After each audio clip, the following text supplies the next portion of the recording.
Thanks for staying with us here on News Talk. Bruce DePoit with you on this Monday. The shooting spree in Newtown, Connecticut late last year has revived the debate over guns in America. Given the Constitution's protection of a right to bear arms, what steps can government take to restrict access to firearms? And if our goal is reducing violence, should we be focusing on weaponry or on issues like mental illness and the murderous images that are so common in movies and video games? Joining us now, two men with differing perspectives. Vinnie DeMarco is with the group Marylanders to Prevent Gun Violence. Dan Bongino is a former Secret Service agent. You may recall he was the Republican Party's standard bearer in last year's U.S. Senate race. Welcome to you both. Thanks very much for coming in. Thank you. We appreciate your time. Dan Bongino, let me begin with you. You tweeted something yesterday online, and I want to share it with the viewers. Tune in tomorrow to News 8 News Talk, which is, of course, our Twitter handle. At 10 a.m., I will be live with Bruce DePoit debating our evaporating civil liberties. Is anything in the area of gun control, what people like Vinnie would, I think, call gun control, is all of it an improper erosion of our civil liberties? Of course. I mean, Vinnie can call it whatever he likes, and anyone can call it gun control, but there's no such thing as gun control. It's a common debating tactic known as the utopian fallacy, where you compare this world to a world that doesn't exist. Where are guns controlled? In Brazil, where the gun control laws are really strict and people die every day by guns? So what you're not taught, there is no gun control. The Obama administration does this beautifully. They talk about, taxes on the rich as a means of economic control to take more money from middle-class Americans, which is what eventually happened. They talk about health care initiatives that eventually turn your health care over to a bureaucrat. There's no other way to describe some of the boards they set up. Then they talk about gun control, which is really an erosion of your right to self-protection, which is put in the hands of government agencies and government agents that can tell you when and when you cannot protect yourself. Because remember, criminals don't care, Bruce, about your laws. They don't care at all. So as to that classic example that's used frequently, and I think understandably, standing up in a crowded movie theater and yelling fire when there's no fire, or let's make it a little less emotional. Let's say I want to stand up in the middle of a movie theater and scream. Crazy talk, because the First Amendment guarantees me the right to free speech.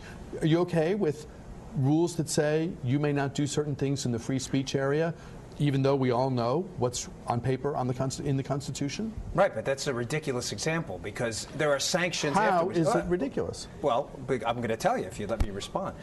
When you walk into the movie theater, does someone say to you, what are you going to say? Are you going to yell when you get in there? No. There's a sanction afterwards. If you get up and say fire, you can be arrested for public, for causing chaos. And if I want to read from the Bible out loud in a loud voice? Where? In the movie theater? That's not illegal. They may ask you to leave the movie theater. The problem is you're talking about post-action, not preemptive. There were already regulations on gun. Vinnie DeMarco. Well, what we're about is gun violence prevention. And thanks for having me on the show. I'm honored to be here with Dan. President Obama and Governor O'Malley have proposed reasonable measures that will save lives, that are fully consistent with the Second Amendment right to bear arms, don't take away anybody's guns, and really just save lives. At the federal level, President Obama wants to ban assault weapons and high-capacity gun magazines that no one should have outside the military. The American people agree with that. And he wants to have universal background checks so that everywhere you go, a gun show, a private sale, you have to go through a background check. It makes sense.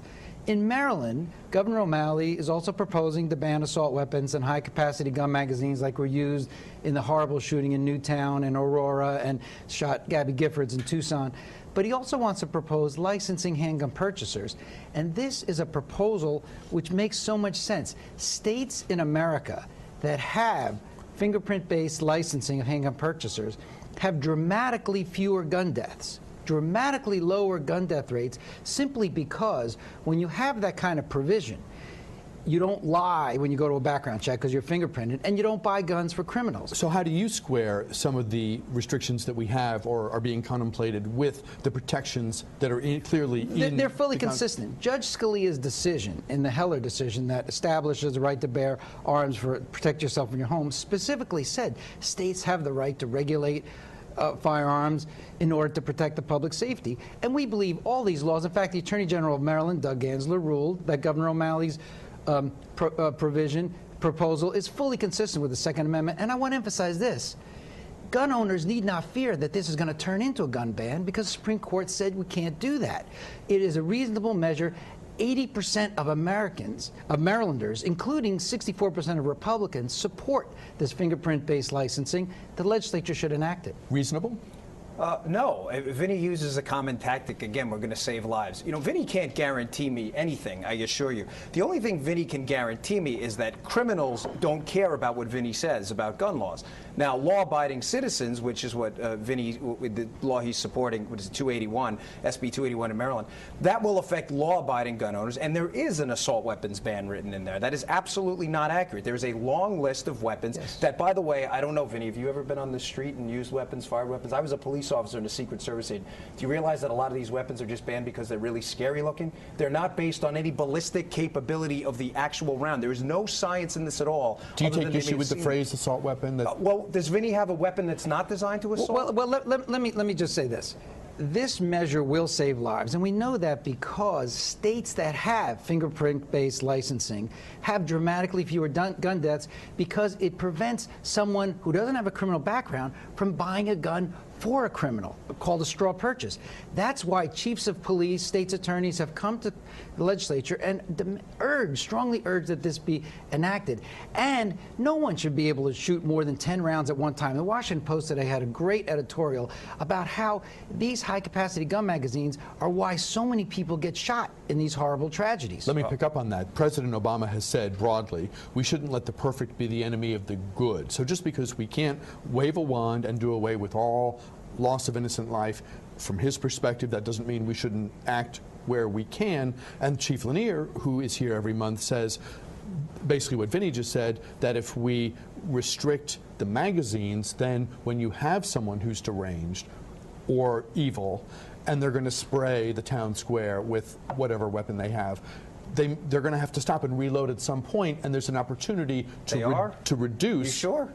So they're going to use a 10-round magazine, not the hundreds of millions of 30-round magazines that are out there. You know who's going to use the 10-round magazine? The good guy who abides by the law. This is absurd. You guys talk about this as if criminals actually care what you think. I was on the street for 17 years. Vinny points out selectively correlational data he knows I could point out as well. Brazil has the toughest gun control laws in the world. They also have assassinations on the street. Have you ever seen someone shot? Yeah, I have. We're talking about the United States. No, we're talking about comparing to the United States. Data. No, because correlation does not equal causation. If you take a statistics course, you realize that. Just because data are people get a lot more colds in the winter. It's not because it's cold. State trooper from New Jersey. State trooper from New Jersey says that in New Jersey, because they have this fingerprint licensing scheme, they don't have straw purchases. He can definitively say that. They don't have straw purchases. It's causal data? And in New York City, where they have this kind of law, 85% of the guns. Shot can I finish? 85%. 85%. I'm going to finish. 85% of the guns used in crime come from out of state. You know why? In New York, they have much lower gun death rate than in Maryland. And the guns that are killed there come from Maryland and other states that don't have this licensing system. You know why? Because in Arizona, where you could buy a gun, people also have open concealed carry. They have a much higher gun death rate. Because the criminals don't want to be shot. They have a much higher gun death rate in Arizona than Maryland. New York City and Baltimore have no gun deaths. They have much higher in Arizona than New York and Maryland. Why do you think the chiefs are on board with much of this? Because they're political appointees. I was in law enforcement. These folks, Vinny cannot answer. Is correlation causation? I'm telling you what it does. It reduces straw purchases. I need to break in about 90 seconds, and I'm curious to have you finish the sentence that you began there. For the chiefs to come out and embrace much of what the gun control community, let's just call it, is advocating. You've been in the government, sure, and I'm curious to get your thoughts on why you think they're pretty solid on a lot of this. They are strict political appointees. When I was with the New York City Police Department, past a certain level, I think it was captain at the time. The rest are political appointees, meaning they serve at the discretion of the mayor of New York City. When I was with the Secret Service, there are political appointees at work as well, SES level appointees, senior executive service. Do you think they're not going to toe the line of the administration? I don't think it's fair for you to impugn the integrity of Baltimore County Police Chief, Baltimore County Police Chief Jim Johnson. When he comes here, Jim Johnson, or did you? When Jim Johnson comes to testify in favor of this legislation, he's testifying because he believes it will protect his officers and protect the people of Baltimore County and the people of Maryland. That's why he's doing it. I have to go to break in 30 seconds. As a former law enforcement person, as a Secret Service person prior, would you not support a ban on the so-called cop killer bullets, or are they mislabeled? Which, well, you're talking about hollow point rounds? Well, what makes them any more dangerous than full metal jacket rounds? I mean, again, this is not based on science. It's who's going to say no to cop killer bullets? What are you talking about? The grain? Are you talking about the jacket? The answer is you probably don't know, and neither does the person who put the label cop killer bullets on. Who is going to say no to that, Bruce? We'll take a break here. Most of you will see more of our conversation with Dan Bongino and Vinnie DeMarco after the break. Those of you watching After Dark can pick up the conversation online at news8newstalk.com. Continuing our conversation here on News Talk with Vinnie DeMarco. He's with Marylanders to Prevent Gun Violence. Dan Bongino was the Republican Senate candidate in Maryland last year. He's a former Secret Service agent. Our topic this time is the gun debate. I have here a transcript from Friday's Kojo Nnamdi show on WAMU radio, and I want to read to you and the folks at home a few words from what Attorney General Doug Gansler of your state, Maryland, said on this issue just 72 hours ago.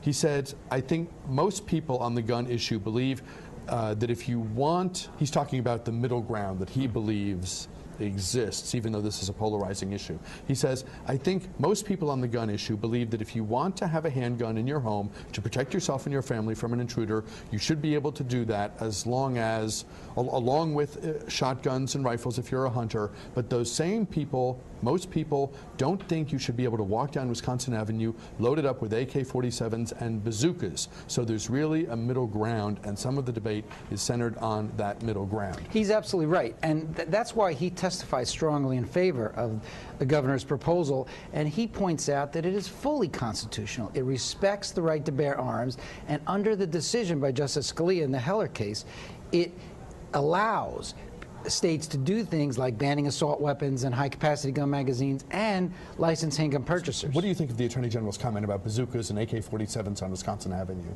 It's Doug Gansler's running for governor. That's the most ridiculous statement. Who's arguing for that, Bruce? I mean, do you know a common sense person that's come out in the media? No, seriously, who said, I want to carry a bazooka? But if your view is the Second Amendment is open-ended and any restriction is... That's not what I said. That's not what I said. I'm trying to phrase it in those terms. There are already laws on the books to try to keep guns out of the hands of criminals. How well are they working? Go ask the citizens of Baltimore City and Chicago, where it's a shooting gallery. The answer is they aren't. So if the laws aren't working now, I ask you this: where are these angels in government that you put so much of your faith in that are going to institute new laws that are all of a sudden going to work? So if lawbreakers are outside the realm of doing what we as a society would have them do, why do you think piloting new laws on top of old would have the fact success? Is, the laws that we have in place to regulate gun violence are working. We just need to make them better. The Brady Law, enacted in 1993, which the gun lobby, I don't know why, but they opposed it, requiring background checks at gun dealers,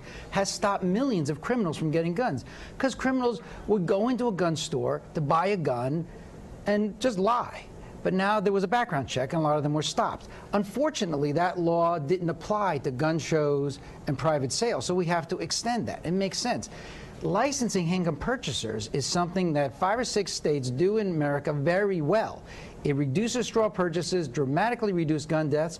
We should learn from them and get the same in Maryland. Should mental illness, should treatment and diagnosis of mental illness, and perhaps some look at video games and movies, be part of a broad approach to this issue? Well, the mental health part is part of the governor's package, and that's being debated right now. I mean, there are issues there. You don't want to deter people from getting treatment. But on the other hand, if someone has serious mental health issues, you don't want that person to get a gun and be dangerous to society. The governor's bill does a good job of striking a balance there. And the bill has 3 sections: banning assault weapons and high-capacity gun magazines, licensing gun purchasers, and reducing the access of guns that people shouldn't have because of mental health issues. I think the bill does a very good job. Do you think we could be doing more to prevent convicted felons, those who have, through their behavior, demonstrated that going forward they shouldn't be able to own firearms? How do we keep them from getting weapons at gun shows and through private sales? Well, there is no gun show loophole, and Vinny's not telling you the truth. There is a exemption for private sales. Most sales at gun shows, through regulated dealers by law, there has to be a NICS background check. So that's actually not true. The gun show loophole is another rhetorical device to get you to believe that people can go to a gun show, buy from a licensed dealer without a background background check. It's not right. Secondly, do you guys believe in liberty or not? I mean, how many lists do you want to be on? The government now has to license me, a law-abiding citizen of the United States of America, who just wants to protect my family. I really don't have any personal interest in guns, Bruce. What am I, a sex offender? Why do I have to be on your list? What do you know that I don't know as a bureaucrat? I'm not going on your list. I'm not interested in your list, and I'm not interested in your opinion on how I should protect myself and my 2 daughters. I'm not. Well, Dan is right that Maryland doesn't have a gun show loophole. We closed that in Maryland, and many states have, but many other states have not. That's why 40% of gun sales in America don't have a background check. That's either they either go through a gun show or a private sale. Where do you get that number from? It's from Mayors Against Illegal Guns. That's and been debunked. No, it has not. Let me just say this very. No, you know as well as I do. Many states do not have requirement of background checks at gun shows. No, that's not right. The Brady law does not require it, and many states don't. Every state should. But let me just say this about 10 seconds. About this. There are ways that criminals now get guns, which we can close with licensing to handgun purchasers. That's why these laws work in New Jersey and New York. To be continued. Dan Bongino, Vinnie DeMarco, thank you very much for your time. Back with a program note right after this.